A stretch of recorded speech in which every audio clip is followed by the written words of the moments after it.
بسم اللہ الرحمن الرحیم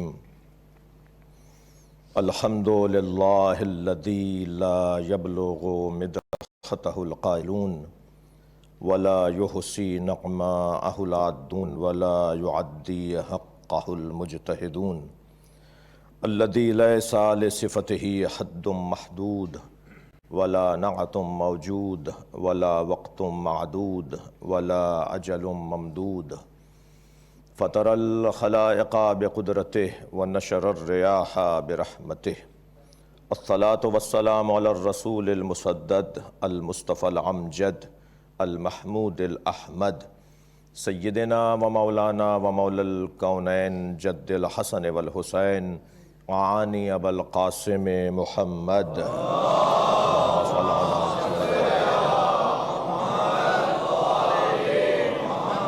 وآلہ الطیبین الطاہرین المعصومین الذین قال اللہ انما یرید اللہ لیذہب عنکم الرجس اہل البیت ویطہرکم تطہیرا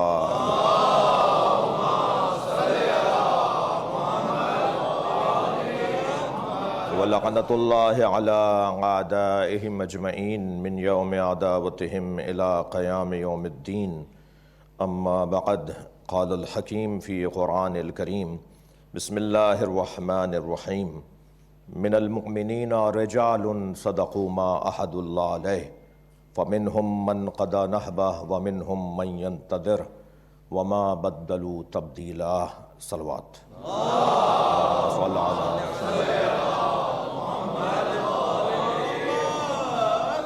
سورہ مبارکہ احزاب کی آیہ کریمہ پروردگار عالم اپنے اس کلام میں معرفت کا ایک دسترخوان بچھا رہا ہے جس پر وہ مفاہیم اور معرفت علم اور عرفان کے غذاؤں کو سجا رہا ہے۔ یہ کتاب اللہ کی کتاب جو قلب مصطفیٰ پہ اتری، جو اگر پہاڑوں پر اترتی تو پہاڑ ریزہ ریزہ ہو جاتے، مگر قلب مصطفیٰ کی سنگینی اتنی تھی کہ اس نے اس کلام کو برداشت کیا، بلکہ یوں کہہ لوں کہ یہ کلام اترا نہیں تھا بلکہ قلب مصطفیٰ پہ آ کے چڑھا تھا۔ اس کلام کو اللہ کا کلام، جس کلام کو تمام کلاموں پہ فوقیت، اولویت اور افضلیت حاصل ہے، اس سے پہلے کہ کلام بھی اللہ ہی کے کلام تھے، وہ تورات ہو، وہ زبور ہو، وہ انجیل ہو، وہ صحف موسیٰ و ابراہیم ہو، وہ سب کلام اللہ کے تھے، مگر یہ کلام سارے کلاموں کا سردار ہے۔ جیسے یہ کلام تمام کلاموں کا سردار ہے، جس دل پر اترا ہے وہ سارے نبیوں کا سردار ہے۔ اس درجے کا وجود، اس کمال کا مقام جو مقام مصطفیٰ ہے، یعنی یوں کہہ دوں کہ اللہ نے جس سے بات کی ہے، جسے اپنے علم سے سجایا ہے، جس کے سینے کو اپنے علم سے بھرا ہے، وہ قلب مصطفیٰ ہے۔ ایک دانشور قرآن کی تلاوت کر رہے تھے کہ ان کے والد نے ان سے پوچھا کہ بیٹا کیا پڑھ رہے ہو؟ تو انہوں نے کہا بابا قرآن پڑھ رہا ہوں۔ کہا بیٹا قرآن تو سوائے مصطفیٰ کے کسی کو سمجھ میں نہیں آتا۔ انہوں نے کہا بابا کیا مطلب ہے پھر ہم قرآن نہ پڑھیں؟ کہا نہیں، قرآن ضرور پڑھو مگر قلب مصطفیٰ میں جگہ بتاؤ۔ قلب مصطفیٰ میں جگہ بناؤ گے تو تمہیں قرآن سمجھ میں آئے گا۔ انہوں نے کہا کہ قلب مصطفیٰ کسے کہتے ہیں؟ کہا قلب مصطفیٰ اہل بیت کو کہتے ہیں۔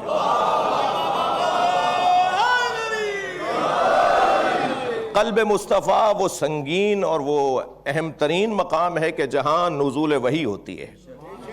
میرے محترم سننے والوں میں کم سن عزیز بھی ہیں اور میرے ہم سن بھی ہیں، اور یقیناً جو بہت سیدھی اور سادی بات کو جلدی محسوس کرتے ہیں ان کے لیے ایک جملہ کہہ دوں، ہر سواری ہر جگہ نہیں اترتی، ہر سواری ہر جگہ نہیں چلتی۔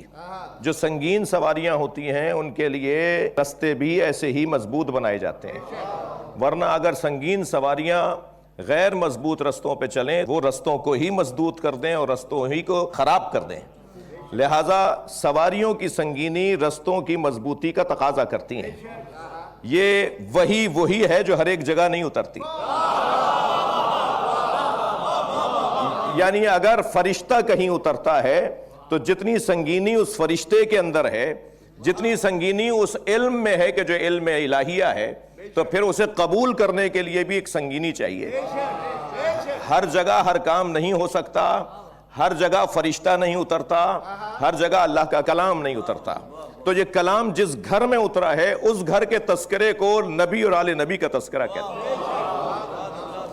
اس آیت میں پروردگار عالم کچھ ہمت والوں کی بات کر رہا ہے، بلکہ یوں کہہ لوں کہ اللہ کے نزدیک ہر انسان مسلمان نہیں ہے، اور ہر مسلمان مومن نہیں ہے، اور ہر مومن متقی نہیں ہے، اور ہر متقی امام المتقین نہیں ہے۔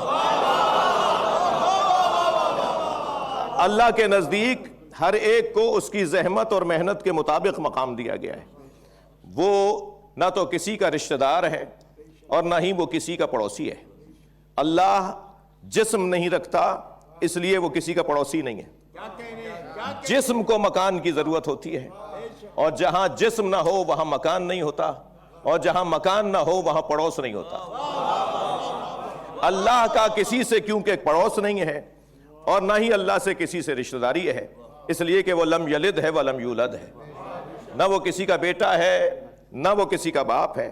تو جب اس سے کسی کی رشتہ داری ہی نہیں ٹھہری، پڑوس ہی نہیں ٹھہرا، تو پھر وہ سب سے ان کی محنتوں کی بنیاد پر اپنی عطاؤں کا رشتہ رکھے گا۔ ہر ایک کو جتنا مقام پانا ہے، جسے جیسا مقام پانا ہے، اسے ایسی ہی محنت کرنا پڑے گی، ایسی ہی زحمت اٹھانا پڑے گی۔ لہٰذا اس نے انسانوں میں سے کچھ لوگوں کو اس قابل جانا کہ انہیں مسلمان ہونے کی توفیق عطا فرمائے، اور مسلمانوں میں سے کچھ صاحبان ایمان قرار پائے۔ مگر صاحبان ایمان کی کچھ نشانیاں ہیں، یعنی منہ سے کوئی کہہ دے میں مسلمان ہوں، میں مومن ہوں، تو یہ کافی نہیں ہے۔ البتہ مجھے یہاں دو مصرے یاد آ رہے ہیں علامہ اقبال کے، شاعر مشرق، مصور پاکستان۔ وہ فرماتے ہیں کہ یہ شہادت گہے الفت میں قدم رکھنا ہے۔ یہ جو لا الہ الا اللہ ہے، یہ جو لا الہ الا اللہ کی کیا پریشانیاں اٹھانا پڑیں، کوئی حضرت سمیہ سے پوچھے، کوئی حضرت یاسر سے پوچھے، محمد الرسول اللہ کی کیا کیا آزمائشوں کا سامنا کرنا پڑا، کوئی سلمان فارسی سے پوچھے، کوئی ابو ذر غفاری سے پوچھے، اور عزیزان گرامی ولایت اہل بیت کی کتنی پریشانیاں ہوتی ہیں، ان کی وجہ سے کتنی آزمائشیں ہوتی ہیں، کوئی مالک اشتر سے پوچھے۔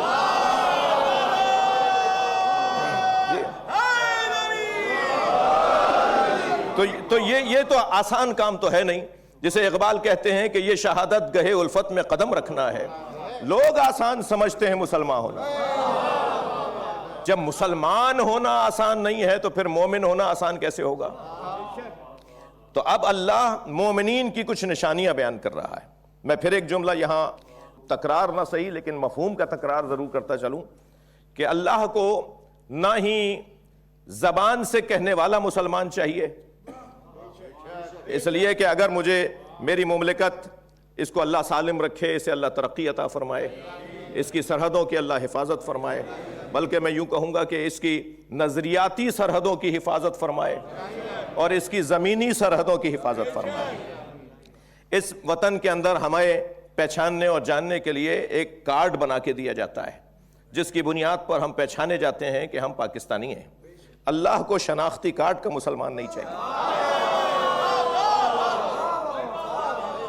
اللہ کو کردار کا مسلمان چاہیے، یعنی کردار پکار کر بتائے کہ یہ اللہ والا ہے، چال بتائے کہ اللہ والا ہے، حلیوں سے پتا چلے کہ یہ اللہ والا ہے۔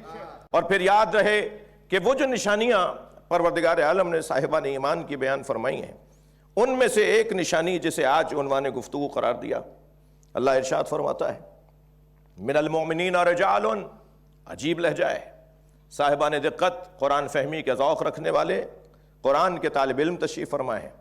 اور محترم سامعین ذرا توجہ کریں کہ اللہ کس لہجے میں بات کر رہا ہے۔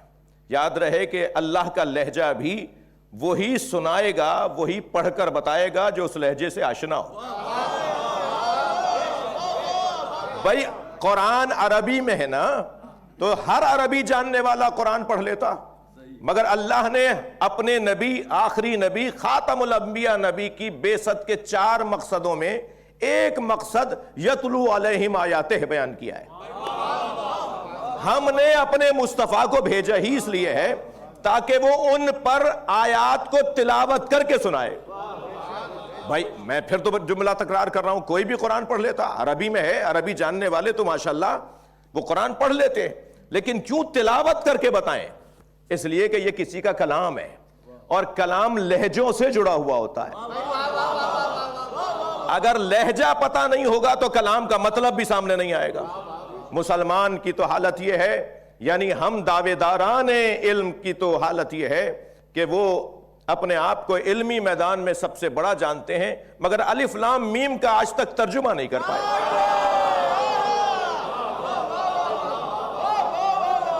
الف لام را کا آج تک ترجمہ نہیں کر پائے. آپ قرآن مجید کے ترجمے جا کے دیکھیے, الف لام میم کے نیچے الف لام میم ہی لکھا ہوا ہے. کاف ہا یا عین صاد کے نیچے کاف ہا یا عین صاد ہی لکھا ہوا ہے. یعنی ہم تو ترجمہ نہیں کر سکتے, تو اللہ کا مفہوم کیا سمجھیں گے, اللہ کی مراد کیا سمجھیں گے؟ تو ہم محتاج ہیں اس وجود کے جو اللہ کی مراد کو جانتا ہو, اور اللہ کی مراد کو جاننے والے کو محمد مصطفیٰ کہتے ہیں. اور عزیزو, اب وہ جو لہجہ ہے, عجیب لہجہ ہے, من المؤمنین رجال, مومنین میں سے کچھ ہمت والے ہیں. اب میں اگر بہت ہی سادہ اور مانوس ترجمہ کروں تو کہوں گا کہ مومنین میں سے کچھ مرد ہیں. رجال, جی رجل کی جمع, من المؤمنین رجال, مومنین میں سے کچھ مرد ہیں, یعنی ہمت والے ہیں, حوصلے والے ہیں, اور اپنی بات پر ڈٹنے والے ہیں, میدان میں جمنے والے ہیں, جو طے کر لیا اسے کرنے والے ہیں, میدان چھوڑ کر جانے والے نہیں ہیں, میدان سے فراری نہیں ہیں. مومنین میں سے کچھ مرد ہیں جو جبل راسخ سے زیادہ مضبوط ہیں, اس لیے کہ حدیث مبارکہ میں آیا المؤمنو کجبل راسخ, مومن جبل راسخ کی طرح ہوتا ہے, ایک جمے ہوئے پہاڑ کی طرح ہوتا ہے. اور علی نے تو پھر معاشرے کو ہی علی بنا دیا. میرے مولا نے فرمایا انظر الی اقصی القوم, اے محمد حنفیہ تم جنگ میں جا رہے ہو, اے میرے لال 3 باتوں کو اپنی زندگی کے اصولوں میں سے قرار دینا. وہ میدان تلوار کا ہو, وہ میدان قلم کا ہو, وہ میدان سیاست اور سماجیات کا ہو, وہ میدان کسی علمی تحریک کا ہو. ہر میدان میں 3 اصول اپنائے جائیں گے اگر کسی کو کامیابی چاہیے. وہ 3 اصول حضرت نے اپنے فرزند حضرت محمد حنفیہ کو فرمائے. جب کسی بھی میدان میں اترو, اب میدان تو جنگ کا تھا اور تلوار کا تھا, فرمایا میدان میں اتر کر انظر الی اقصی القوم, پہلا کام تو یہ کرنا کہ اپنی نگاہیں آخری دستے پہ لانا. جن کی نگاہیں کوتاہ ہوتی ہیں, جن کی سوچ سطحی ہوتی ہے, جو بہت ہی عارضی اور سطحی سوچ کے حامل ہوتے ہیں, وہ بڑے کام نہیں کر پاتے.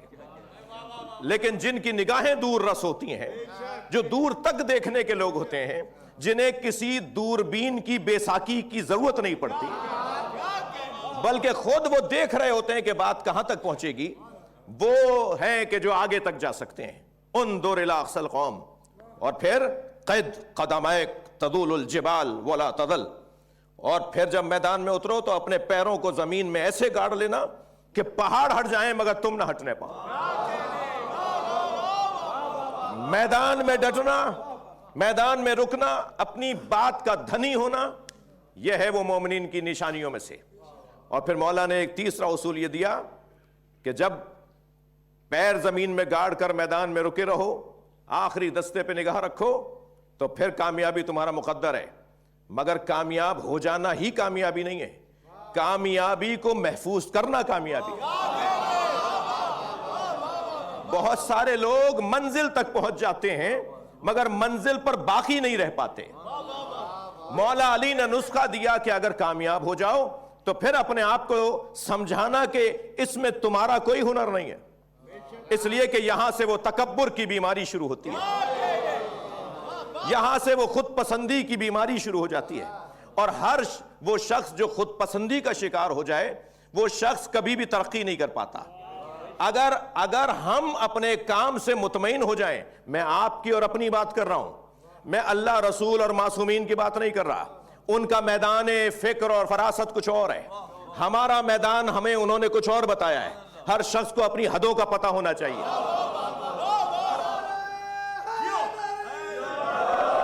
اپنی حدوں سے نکل جانے والا وہ نہ صرف حدوں سے نکل جاتا ہے بلکہ وہ ہر جگہ سے نکل جاتا ہے۔ جب سرکار معراج پہ تشریف لے گئے تو آپ نے دیکھا کہ ہر جگہ تو جبریل میرے ساتھ تھے، مگر سدرۃ المنتہا پر جب پہنچنے لگے تو کیا دیکھا کہ جبریل برابر میں نہیں ہے۔ مڑ کر دیکھا تو جبریل رکے کھڑے تھے۔ حضرت نے فرمایا جبریل آؤ، آگے آؤ، میرے ساتھ چلو۔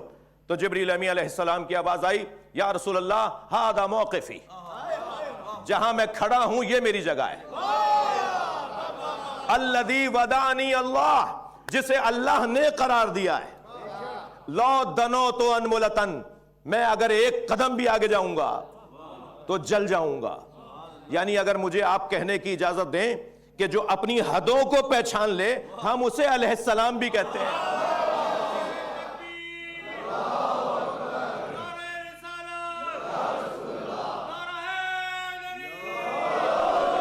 اپنی حدوں کو پہچاننا بہت بڑا ہنر ہے۔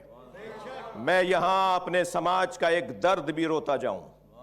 ہمارا سماج ایک انسانی سماج، ایک اللہ کا پسندیدہ سماج بحیثیت انسانی سماج، اللہ کی پیاری مخلوق، اللہ کی محبوب مخلوق، جسے بنا کر اللہ نے اپنے آپ کو مبارکباد دی ہو۔ تبارک اللہ احسن الخالقین، اللہ اپنے آپ کو مبارکباد دیتا ہے جب مخلوق کو، اور وہ بھی انسان کو بنا لیتا ہے۔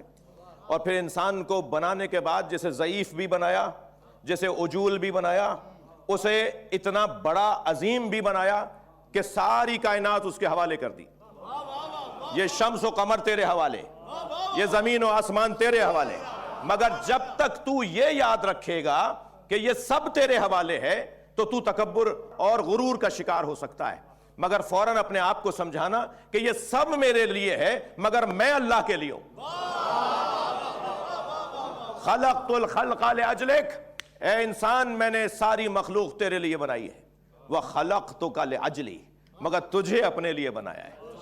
بس جب یہ انسان ساری طاقتوں کو اپنے ہاتھ میں لینے کے بعد یہ اپنے آپ کو سمجھا لے کہ یہ میرا نہیں ہے، یہ اس کا ہے جس نے مجھے خلق کیا ہے، تو پھر معاشرے میں توازن برقرار رہے گا، معاشرے میں عدل اور انصاف برقرار رہے گا، معاشرہ قسط اور عدل سے منور رہے گا۔ لیکن بے ہنگمی، غیر موزون اور غیر متوازن معاشرہ اگر سامنے آتا نظر آئے تو سمجھیں کہ کہیں ناانصافیاں آئی ہیں۔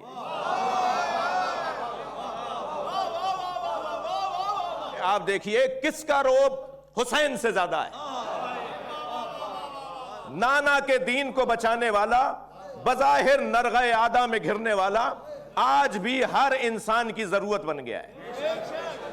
یعنی حتیٰ غیر مسلم بھی اگر کوئی بیداری کی تحریک، حقوق کی بحالی کی تحریک چلانا چاہتا ہے، بغیر حسین کے نہیں چلا پاتا۔ یہ بہت بڑا عنوان ہے اس مظلوم، اس غریب، اس تنہا امام کا جس نے اپنا وہ وقت مصیبت کا گزار دیا مگر انسانیت کو ایک کھلا درس دے دیا اور ایک مکتب اور ایک مدرسہ کھول دیا۔ میں اگر یوں کہہ دوں کہ سن 61 ہجری میں امام حسین نے جس عالمی اوپن یونیورسٹی کی بنیاد رکھی تھی، یہ مجلس اس کا ایک کیمپس ہے۔ عزیزو، اگر معاشرے کے اندر ہمیں بہتری لے کر آنی ہے تو اس کا ایک فارمولہ اور دیتا ہوا گزروں، اور یہ فارمولہ بھی ہمیں کربلا سے ملا ہے، یہ اصول بھی ہمیں اہل بیت سے ملا ہے، یہ قاعدہ بھی ہمیں سرکار دو جہاں سے ملا ہے، اور وہ یہ کہ جب طاقت بڑھنا شروع ہو جائے تو پھر ضبط طاقت کا جوہر بھی ہونا چاہیے۔ یعنی اگر میں یوں کہہ لوں کہ اگر کسی کے پاس کسی بھی قسم کی طاقت ہو، وہ پیسے کی طاقت ہو، وہ منصب کی طاقت ہو، وہ اسلحے کی طاقت ہو، وہ کسی توانائی کی طاقت ہو، وہ ذاتی علمی طاقت ہو، ہر طاقت اس وقت تک محفوظ رہے گی، مفید رہے گی جب تک اسے کنٹرول اور اسے ضبط کرنے کا جوہر رہے گا۔ جہاں وہ جوہر ختم ہونے لگے گا وہی طاقت فساد کا سبب ہو جائے گی، وہی طاقت معاشرے میں فساد کا سبب ہو جائے گی۔ میں بہت دیر آپ کو زحمت نہ دوں، طاقت تو ایسی کہ سینے پہ چڑھ بیٹھے، طاقت تو ایسی کہ سینے پہ چڑھ بیٹھے، اور ضبط طاقت ایسی کہ سینے سے اتر آئے۔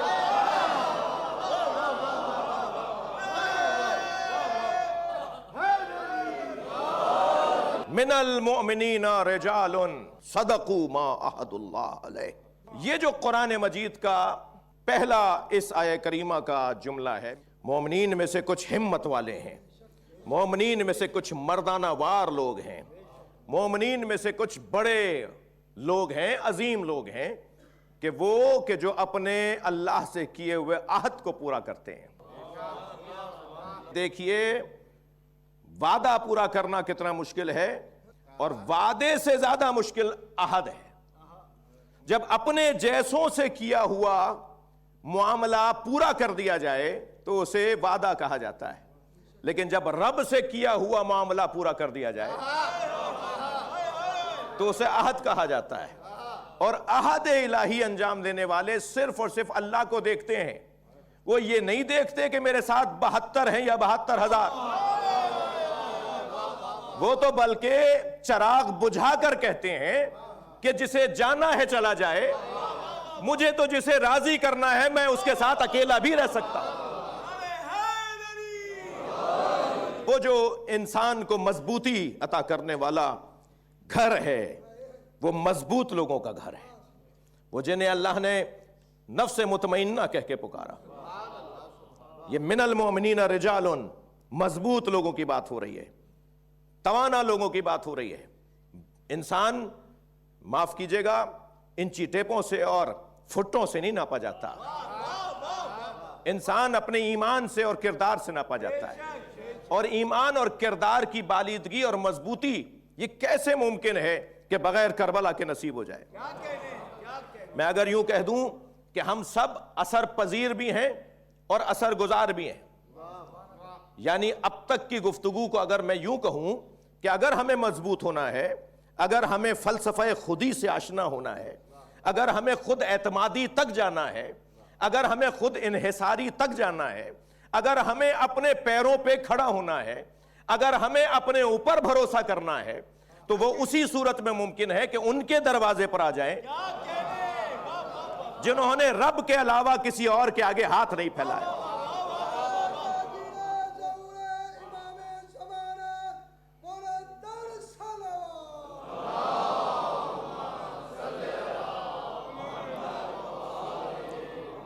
یہ جو خود اعتمادی ہے، یہ جو اپنے اوپر بھروسہ ہے، یہ اس وقت تک ممکن نہیں ہے جب تک کہ خودی کے مفہوم کو نہ سمجھا جائے۔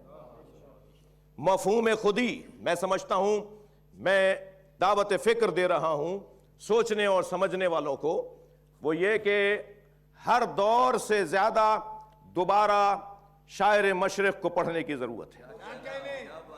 جس طرح پاکستان بنتے ہوئے ان کی ضرورت تھی، یا کہہ دوں پاکستان بننے سے پہلے ان کی ضرورت تھی، ایسے پاکستان کی ترقی میں بھی ان کی ضرورت ہے۔ جتنا زیادہ ہو سکے میں خطبہ و ذاکرین سے بھی گزارش کروں گا اور اہل علم سے بھی اپیل کروں گا کہ وہ اپنی محافل علمی کا عنوان فلسفہ اور وہ بھی اقبال کے فلسفے کو قرار دیں۔ اقبال یہ کہتے ہوئے نظر آتے ہیں، نہیں تیرا نشیمن قصر سلطانی کی گنبد پر۔ بھائی یہ نرم گدوں پر بیٹھنے کی عادت کیوں کر رہے ہو؟ یہ تم شاہانہ زندگی سے مانوس کیوں ہو رہے ہو؟ یہ تم ایسے ماحول سے کیوں دوستی کر رہے ہو جو تمہیں سست بنا دے گا؟ تمہیں اگر اللہ نے صلاحیت دی ہے تو اس صلاحیت کو پروان چڑھاؤ، خبردار ایسے ماحول میں نہ جاؤ جو ماحول تمہیں بگاڑ دے۔ اقبال کہتے ہیں، نہیں تیرا نشیمن قصر سلطانی کی گنبد پر، تو شاہی ہے بسیرا کر پہاڑوں کی چٹانوں۔ میں کہوں گا علامہ سے علامہ اشرف المخلوقات کو آپ نے شاہین بول دیا، آپ نے انسان کو جو اشرف المخلوقات ہے اسے ایک پرندے سے تشبیہ دے دی۔ اقبال کہنا کچھ اور چاہ رہے ہیں. اقبال یہ چاہ رہے ہیں کہ اگر ایک صلاحیت بھی ہے نا، تیرے پنجے بھی اگر مضبوط ہے نا، تو تیرا کام بادشاہوں کی محفل میں بیٹھنا نہیں ہے، تیرا کام تو پرندوں کو جھپٹنا ہے. تیرے پنجوں کے حساب سے تو پہاڑوں کی چٹانیں موضوع ہیں، وہ مناسبت رکھتی ہیں، یہ تو گنبدوں پہ کہاں بیٹھا ہوا ہے. عزیزان گرامی، جب تک پہلے خود کو سمجھنا ہوگا کہ ہم کیا ہیں. جب انسان اپنے آپ کو سمجھ لے گا، اللہ نے ہم پر کسی اور کو واجب قرار نہیں دیا، ہم پر ہمیں واجب قرار دیا ہے. یا ایھا الذین آمنوا علیکم انفسکم، اے لوگو تم پر تم واجب ہو، اپنے آپ کو سنبھالو، خود کو سنبھالو. اور اگر تم خود کو نہیں سنبھال سکے تو پھر تم کسی کو نہیں سنبھال سکو گے. جو 6 فٹ کے بدن پر حاکم نہ ہو، وہ کیسے معاشرے پر حکومت کر پائے گا؟ اسلام یہ کہہ رہا ہے کہ تزکیہ نفس سے بات شروع ہو اور تدبیر منزل تک بات جائے اور پھر سیاست سماج سمجھ میں آئے گی. بھائی معاشرے کی خدمت کے لیے 3 مرحلے ہیں. تیسرے مرحلے سے پہلے 2 مرحلے، وہ ہے تزکیہ نفس، تدبیر منزل، اور پھر ہے سیاست سماج. تو مجھے اپنے بدن پر سیاست کرنی ہے، پھر مجھے اپنے گھر میں سیاست کرنی ہے، پھر مجھے سماج کی خدمت کرنی ہے. اور اس سے بڑی تو کوئی عبادت ہی نہیں ہے جسے سیاست کہا جاتا ہے. یعنی امور مخلوق کی تدبیر سیاست، مخلوق الہی کے امور کی تدبیر سیاست. اس سے بڑھ کر اور کیا عبادت ہوگی؟ مگر اس کا روٹ جو ہے، اس کا رستہ جو ہے، وہ اپنی ذات سے شروع ہوتا ہے. تو فلسفہ خودی جب روشن ہوگا، جب خود آگاہ ہو جائے گا، اور خود آگاہ ہونے کے لیے اسے عشق کرنا پڑے گا. کوئی شخص بھی خود آگاہ نہیں ہو سکتا جب تک وہ کسی سے عشق نہ کرے. ہم اثر پذیر بھی ہیں، اثر گزار بھی ہیں. ہم جس میں کمزور ہوتے ہیں اس میں اثر پذیر ہوتے ہیں، جس میں مضبوط ہوتے ہیں اس میں اثر گزار ہوتے ہیں. اللہ نہیں چاہتا کہ ہم کسی میدان میں کمزور پڑیں. ہم اثر گزار ہیں اس لیے کہ اس میں ہم مضبوط ہیں. ہمارے بہت سارے بچے، میرے وطن کے بہت سارے عزیز بہت سے ممالک میں پڑھنے کے لیے گئے ہوئے ہیں. یہ جب وہاں سے واپس آتے ہیں تو کچھ لگتا ہے کہ یہ کہیں اور سے آئے ہیں. یہ جو لگتا ہے کہیں اور سے آئے ہیں، اس کا مطلب یہ ہے کہ یہ وہاں کا اثر لے کر آئے ہیں. جی. اچھا، کبھی کبھی تو لہجہ ہی ایسا ہو جاتا ہے جسے سن کے ہمیں تعجب ہوتا ہے کہ بیٹا تم تو 25 سال کے بعد یہاں سے گئے تھے، یہ تمہارا لہجہ کیسے ہو؟ کہہ لیں جی وہاں وہ زبان بولتا ہوں. تو یہ 2 سال جو تم نے وہاں کا اثر لے لیا، تو کیا ان پہ بھی اثر چھوڑا؟ اس کا مطلب یہ، دیکھیے فلسفہ خودی ذہن میں رہے، میرا جو مضمون ہے وہ آپ کے ہاتھوں میں ہے. یعنی جب ہم کہیں جا رہے ہیں تو ہم وہاں کوئی اثر چھوڑ رہے ہیں یا نہیں، یا صرف اثر لے لے کر آ رہے ہیں؟ اگر اثر لے لے کر آ رہے ہیں تو اس کا مطلب یہ ہے کہ ہم کمزور ہیں. میں نے جس فلسفہ خودی پر آپ کو متوجہ کیا اور آپ کے محترم سماعتوں کے حوالے میں اپنے کچھ لفظ پیش کر رہا ہوں، حوالے کر رہا ہوں، وہ فلسفہ خودی کا جو بڑا عنوان ہے وہ علامہ اقبال کا ہی عنوان ہے. اقبال جب جرمنی پڑھنے گئے تو انہوں نے طے کر لیا کہ میں تو انگریزی میں پڑھوں گا، جرمن زبان میں نہیں پڑھوں گا. میونخ یونیورسٹی سے جو انہوں نے پی ایچ ڈی کی تو انہوں نے اصرار کیا کہ مجھے انگریزی میں پڑھنا ہے. طالب علم ایسا مضبوط ہو کہ جس کی وجہ سے زبان ہی بدل دی جائے، اور ایسا ہوا. اقبال کی وجہ سے وہاں کی جو تعلیمی زبان تھی وہ تبدیل کر دی گئی. آج تک جرمنی والے، میونخ والے اقبال کے مرہون منت ہیں کہ پوری دنیا کے لیے انہوں نے میدان کھول دیا. یعنی اس یونیورسٹی کو جو بعد میں فائدے ہوئے ہوں گے اقبال کی وجہ سے، وہ یہ فائدے ہوئے کہ پوری دنیا کی توجہ پھر اس یونیورسٹی کی طرف ہو گئی. اور پھر گوئٹے اور اقبال دونوں، وہاں کا بڑا فلسفی، یہاں کا بڑا فلسفی گیا. تو آج اگر عالمی سطح پہ 2 فلسفیوں کا ذکر کیا جائے گا تو ایک اگر وہاں کا فلسفی ہے تو ایک یہاں کا فلسفی ہے، اور کوئی فرق نہیں پڑتا. اقبال نے وہاں جا کر تعلیم حاصل کی، واپس آ جانے کے بعد تو وہاں کا اثر چڑھتا، وہاں کے ماحول کا اثر ان پر دکھائی دیتا.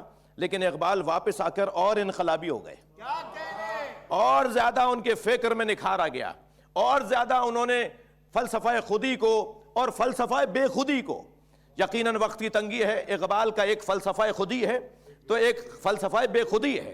تو فلسفہ بے خودی کو بھی اقبال نے خوب بیان کیا اور فلسفہ خودی کو بھی خوب بیان کیا.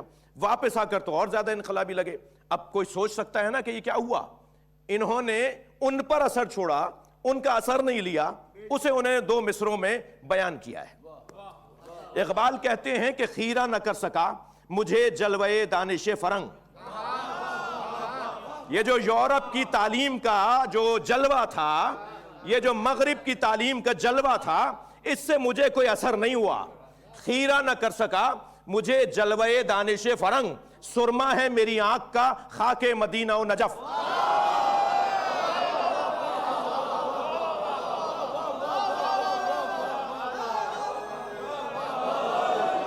جن کے پاس محمد مصطفیٰ صلی اللہ علیہ وآلہ وسلم صلی اللہ علیہ کا وجود نامی ہو، فرد فرید ہو، جس کے پاس حیدر کرار ہو، جن کے پاس قرآن ہو، جن کے پاس سیدہ کا وجود ہو، جن کے پاس جنت کے جوانوں کے سردار ہوں، جن کے پاس صحابہ کرام کی تعلیمات ہوں، جن کے پاس اولیاء الہی کی ریاضتیں اور محنتیں ہوں، وہ کہیں اور کیسے دیکھ سکتا ہے؟ کہیں اور تو وہ دیکھے کہ جس کا دامن خالی ہو، کہیں اور تو وہ دیکھے کہ جس کے پاس کوئی صلاحیت نہ ہو.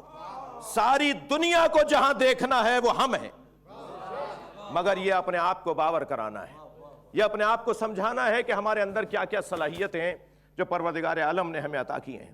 اور عزیزان گرامی، یہی خود آگاہی، فلسفہ خودی، اور پھر وہ ممکن نہیں ہے خود آگاہی کے بغیر، اور یہ خود آگاہی ممکن نہیں ہے عشق کے بغیر. اور عشق تو ہوگا ہی اس سے کہ جو اس قابل ہے یہ اس سے عشق کیا جائے. لہٰذا عشق اس سے کریں جس کے لیے شاعر کہتا ہے کہ تعریف من از عشق ہمانست کے گفتم، در بندے کسی باش کے در بندے کسی نیست. اس کے اسیر بنو جو کسی کا اسیر نہیں. اب وہ جو کسی کا اسیر نہیں ہے، وہ وجود کون ہے؟ وہ ہے ذات الہیہ. سب اس کے اسیر ہیں، وہ کسی کا محتاج نہیں ہے. تو بس عشق حقیقی کا مطلب اللہ سے عشق ہے. بھئی توجہ چاہوں گا، شاید میں اپنی گفتگو کو ایک بہت نازک اور ایک اہم موڑ پر لے کر آیا ہوں. عشق حقیقی اس سے ہوگا جو کسی کا اسیر نہ ہو. اس کے اسیر بنو جو کسی کا اسیر نہیں ہے. وہ اللہ الصمد ہے، وہ جو کسی کا محتاج نہیں ہے وہ اللہ ہے. مگر یاد رہے، عشق حقیقی تک پہنچنے کے لیے عشق مجازی کے سہارے کی ضرورت ہے. اس لیے کہ ہمیشہ حقیقت تک مجاز پہنچاتا ہے، اور مجاز وہ کہ جو بس 2 قدم پر عشق حقیقی رہ جائے. مجاز کا مطلب یہ ہے کہ بس اس کے بعد اگر کچھ ہے تو وہی ہے. جس طرف پہنچنا تھا، جس تک پہنچنا تھا، جسے کبھی اللہ کہا جائے، کبھی للہ کہا جائے، کبھی لہو کہا جائے، اور کبھی ہو کہا جائے، اس وجود تک پہنچنے کے لیے جو رستہ ہے وہ ہے عشق مجازی کا رستہ. عشق مجازی کا رستہ ہے وہ عشق محمدی ہے، وہ عشق مصطفی ہے. مجھے پھر اقبال تو وہ مصرع ان کے یاد آ گئے، کہتے ہیں در دل مسلم مقام مصطفیٰ است. اگر مسلمان ترقی کرنا چاہتا ہے، اگر مسلمان عظمت پانا چاہتا ہے، تو اپنے دل میں مقام مصطفیٰ کو اجاگر کرے. در دل مسلم مقام مصطفیٰ است، آبرو ماں ز نام مصطفیٰ است. ہماری آبرو اگر کوئی ہے، ہماری کوئی عزت ہے، تو وہ بنام مصطفیٰ ہے. اور جب ہم مصطفیٰ تک پہنچ گئے تو مصطفیٰ کے ہاتھوں پہ ہمیں اٹھے ہوئے علی نظر آئے. ہم جب مصطفیٰ تک پہنچ گئے تو ہمیں مصطفیٰ کے شانوں پر بیٹھے ہوئے حسنین نظر آئے. ہم جب مصطفیٰ تک پہنچ گئے تو ہمیں مصطفیٰ نظر آئے کہ وہ کسی بی بی کے لیے کھڑے ہو رہے ہیں. یعنی ہم مصطفیٰ سرکار تک پہنچے تھے کہ ہمیں پنجتن مل گئے. ہم مصطفیٰ سرکار تک پہنچے تھے کہ ہمیں قرآن مل گیا. اسی لیے میں انتہائی مبارک مجمع سے یہ جملہ کہہ دوں کہ ہمیں کچھ دیر کے لیے، روزانہ کچھ دیر کے لیے عصر مصطفیٰ میں پلٹنے کی ضرورت ہے. بھائی میں ایک بات کہنا چاہوں گا، وہی جملے جو فجر کی اذان میں تھے، وہی جملے جو ظہر کی اذان میں، وہی جملے جو عصر کی اذان میں، وہی الفاظ جو مغرب کی اذان میں، وہی الفاظ جو عشاء کی اذان میں، دن میں 5 مرتبہ ایک ہی لفظ کوئی نہیں کہتا کہ بار بار دہراتے ہو، لیکن اگر 1 سال کے بعد کربلا دہرائی جائے تو پھر یہ سوچا جائے کہ یہ ہر سال وہی بات جو دن میں 5 مرتبہ ایک ہی بات دہرائے، یہ کیوں رکھا اللہ نے بار بار دہرانے کا فلسفہ؟ اس لیے کہ ہم انسان ہیں، نسیان کے خاندان کے، ہمارے اندر بھولنے کا مرض پایا جاتا ہے، ہم بھول جاتے ہیں، ہمیں بار بار کوئی دہرائے، کوئی یاد کرائے، اور بار بار دہرانا، بار بار یاد کرنا یہ مومنین کے لیے فائدہ مند ہے۔ ذکر فإن الذکر تنفع المؤمنین، بار بار دہراؤ، بار بار دہرانے سے فائدہ ہی ہوگا، کوئی نقصان نہیں ہوگا۔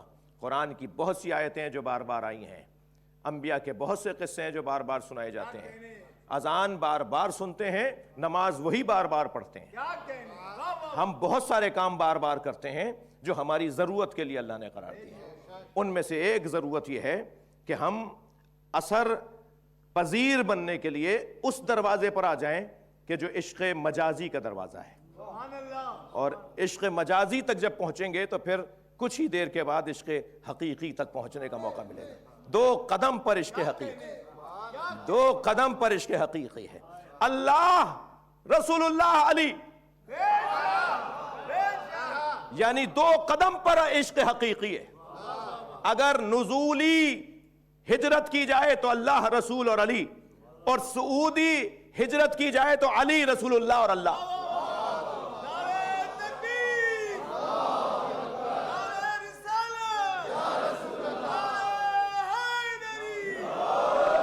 پروردگار عالم کا احسان عظیم ہے کہ مسلمانوں کو رسول اللہ، مولا علی، قرآن، اہل بیت، صحابہ اکرام، اولیاء الہی کی تعلیمات نصیب ہوئی ہیں۔ عزیزان گرامی، ان تعلیمات سے استفادہ ہی میری اور آپ کی زندگیوں کا حاصل ہے۔ میں کیا کہوں کہ مصیبت اور عظمت میں بڑا گہرا تعلق ہے، یعنی ہر ایک کو اس کی عظمت اور منزلت کے مطابق مصیبتوں کا سامنا کرنا پڑتا ہے۔ جو جتنا صاحب عظمت ہوتا ہے وہ اتنا ہی صاحب مصیبت ہوتا ہے۔ مصیبت کا تعلق ہر صاحب عظمت کے ساتھ ہے۔ مقام، منزلت اسے ملے گی کہ جو مصیبتوں کا سامنا کرے گا۔ مصیبت اگر بری شے ہوتی تو اللہ نے تو طے کر رکھا ہے کہ ہر برائی اہل بیت سے دور ہے۔ مصیبت بری نہیں ہے، مصیبت قرب الہی کا ذریعہ ہے، منزلت رفیع کو حاصل کرنے کا ذریعہ ہے۔ اور اگر مصیبتوں میں اس مصیبت کا تذکرہ کریں کہ جو بے عنوان مظلوم ہو، اور یاد رہے کسی کو اونچی آواز میں بات کرنے کی اجازت نہیں ہے کہ جو اونچی آواز کسی کو تکلیف پہنچاتی ہو، یعنی اللہ نے ہر اس اونچی آواز کو روکا ہے جو کسی کو تکلیف پہنچائے۔ لا يحب اللہ الجہر بالسوء من القول، خبردار اونچی آواز میں کوئی ایسی بات نہ کرو کہ جو کسی کو ناگوار گزرے، سوء ہو، کسی کو تکلیف دیتی ہو۔ لا يحب اللہ الجہر بالسوء من القول، یہ کہہ کر اللہ نے اللہ کی استثناء لگائی ہے۔ لا يحب اللہ الجہر بالسوء من القول الا من ظلم، مگر جس پر ظلم ہوا ہے وہ اونچی آواز میں بات کرے، چاہے کسی کو ناگوار گزرے، اللہ کو پسند ہے۔ اللہ ان کی اونچی آواز کو پسند کرتا ہے چاہے کسی کو ناگوار گزرے جو مظلوم ہے۔ اور مظلوم کی آواز کو، مظلوم کی مظلومیت کو پہنچانے کا کام جناب زینب نے لیا۔ کربلا کا واقعہ اصحاب اخدود کے واقعے کی طرح تاریخ میں گم ہو جاتا اگر جناب زینب کبریٰ نہ ہوتی، اگر نبی زادیاں نہ ہوتی، اگر مولا علی کی بیٹیاں نہ ہوتی تو یہ واقعہ بھی تاریخ میں گم ہو جاتا۔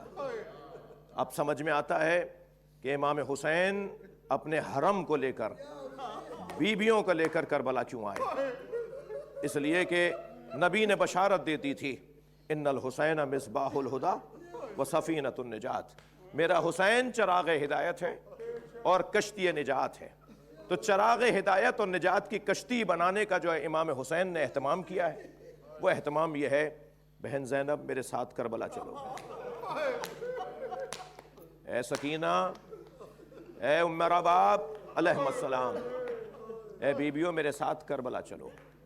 امام نے اپنے تمام رشتوں کو کربلا میں جمع کیا، اور پھر کربلا کے میدان میں ان رشتوں نے جو قربانیاں دی ہیں وہ کسی پر مخفی نہیں ہیں۔ عزیزو، یہ قافلہ 2 محرم کو کربلا میں پہنچا، اور 9 محرم کو پہلا تیر پھینکا گیا، 7 محرم سے پانی بند ہوا، اور عاشور تک یہ قافلہ پیاسا رہا۔ یہ جنہوں نے اپنی پیاس کو برداشت کیا، انہوں نے ہم سب کو جینے کا موقع دیا۔ 9 محرم کو جب پہلا تیر پھینکا گیا تو امام نے فرمایا کہ جنگ ایک دن آگے بڑھائی جائے، مجھے اللہ کی عبادت کرنی ہے، مجھے اللہ کی بارگاہ میں حاضری دینی ہے۔ کیا عشق ہے حسین ابن علی کا عبادت پروردگار سے، ساری رات میرے مولا عبادت میں مصروف رہے۔ یہ رات جو گزر گئی 9 محرم کی رات، اس رات میں ہر خیمے میں قرآن کی تلاوت کی آوازیں، صحابہ کرام، مولا حسین کے اصحاب و انصار قرآن اور اللہ کے ذکر میں مصروف رہے۔ اور خیموں میں تو ایسا منظر بھی نظر آیا کہ امام نے ایک خیمے میں دیکھا کہ ایک بی بی جھولا جھلاتے ہوئے کہہ رہی ہے، اے علی اصغر، تم تو گھٹنیوں بھی نہیں چل پاتے، اجرکم اللہ، اے میرے لال، تم کل اپنے بابا پہ کیسے جان قربان کرو گے؟ امام سے رہا نہیں گیا، آگے بڑھ کے فرمایا، اے ام رباب، یہ بچہ سب سے آگے نظر آئے گا، میں اسے خود اپنی گود میں لے کے جاؤں گا۔ ایک ماں تھی جو اپنے کڑی الجوان علی اکبر سے بات کر رہی تھی، جو یتیم امام حسن ہے، اور ایک تو ماں ایسی ہے، تم کیوں کہو کہ شیر خدا کے ولی کے ہیں، فوجیں پکار اٹھیں کہ نواسے علی کے ہیں۔ اے اونو محمد، کل کیسے ماموں پہ جان قربان کرو گے؟ یہ امام حسین نے جب سنا تو خیمے میں آ گئے، بہن زینب، تمہارے بچوں کی قربانی تو سب سے علیحدہ ہوگی۔ عاشور کی صبح نمودار ہوئی، اذان علی اکبر سے دن کا آغاز ہوا۔ شاید میرے مولا نے اذان یہ یوں بھی کہلوائی کہ یہ آواز لوگ سن لیں کہ لہجہ نبی کا میرے پاس ہے، شبیہ مصطفیٰ میرے پاس ہے۔ صبح عاشور سے عصر عاشور تک امام نے لاشیں بہت اٹھائے۔ مجھے کہنے دیجئے کہ ہر لاشا زہرا کے لال نے خود اٹھایا۔ اور پھر ایک ایسا وقت بھی آیا کہ امام حسین اس 6 ماہے کو اپنی گود میں لے گئے تاکہ پانی پلائیں۔ اولاد والے بیٹھے ہوئے ہیں، جب گھر میں بہت سے چھوٹے بچے ہوں اور چیز لائی جائے کھلانے اور دینے کو، تو سب کہتے ہیں کہ بیٹا پہلے چھوٹے بھائی کو دیں گے، پھر بڑے بچوں کو دیں گے۔ اور بڑے بچے بھی جو اس بچے کے نسبت بڑے ہوتے ہیں، وہ بڑے چین سے بیٹھے ہوتے ہیں کہ ہاں اسے ملے گا تو پھر ہمیں بھی مل جائے گا۔ جب امام حسین یہ کہہ کر علی اصغر کو لے کے گئے کہ لاؤ میں اسے پانی پلا لاؤں، تو سارے بچوں کو انتظار تھا کہ جب علی اصغر پانی پی لے گا تو پھر ہمیں بھی پانی پلانے لے جائیں گے۔ لہٰذا جب علی اصغر کا لاشا لے کر آئے تو دور سے جناب سکینہ نے آواز دی، بابا میں بھی پیاسی ہوں، بابا مجھے بھی پانی پلا لائیے۔ حسین کیا بتائیں کہ کیسا پانی پلایا۔ کربلا کا میدان اب زہرا کا لال تنہا رہ گیا۔ میرے مولا پشت فرس پر بیٹھے، بیویوں سے رخصت لی، حرم الہی سے رخصت لی، حرم رسول اللہ سے رخصت لی، اور پھر آئے ہیں میدان کربلا میں۔ میمنہ، میسرہ، قلب لشکر اور شکل لشکر، صورت لشکر کو دیکھا، اور اس کے بعد امام نے رجس خوانی فرمائی، اور امام نے اپنا تعارف کروایا، اور امام نے بار بار دہرایا کہ میں کون ہوں۔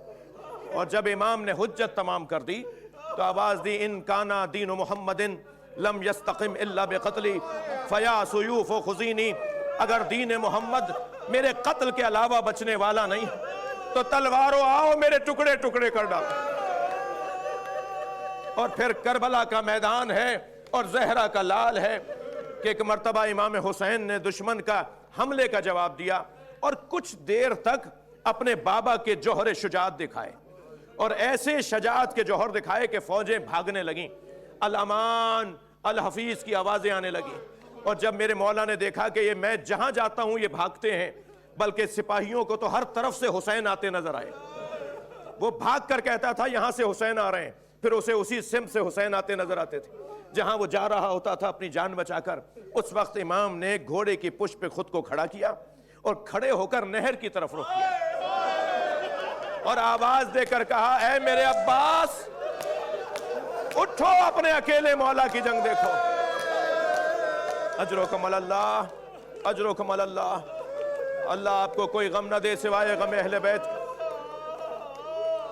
عزیزو، اب کربلا کے میدان میں زہرا کا لال تیروں پر تیر، نیزوں پر نیزے، اور جس کے پاس کچھ نہیں تھا وہ پتھر مارتا تھا.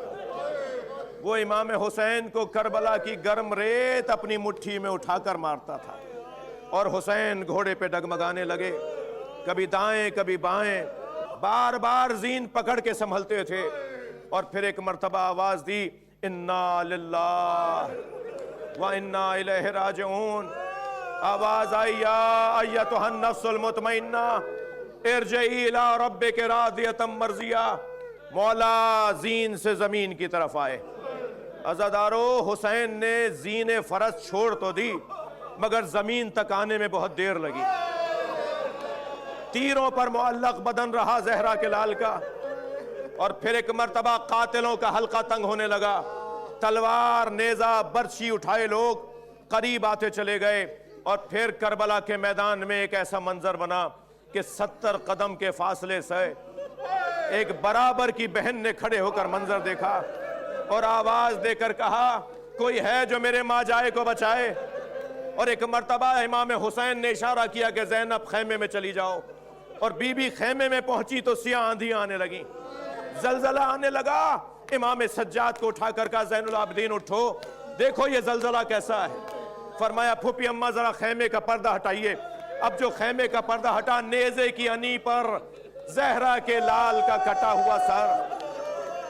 آواز دی السلام علیکہ یا ابا عبداللہ، السلام علیکہ یا ابن رسول اللہ.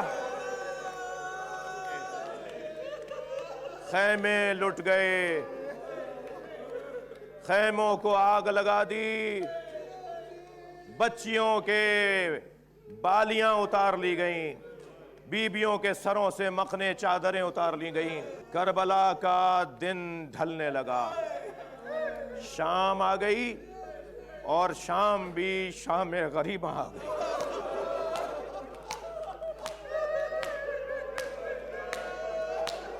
عجیب منظر ہے کربلا کے میدان میں. شہداء کے لاشیں ایک جانب ہیں، جلے ہوئے خیمے ایک طرف ہیں. ان بچوں کی حفاظت کون کرے گا؟ ان بیبیوں کو کون سنبھالے گا؟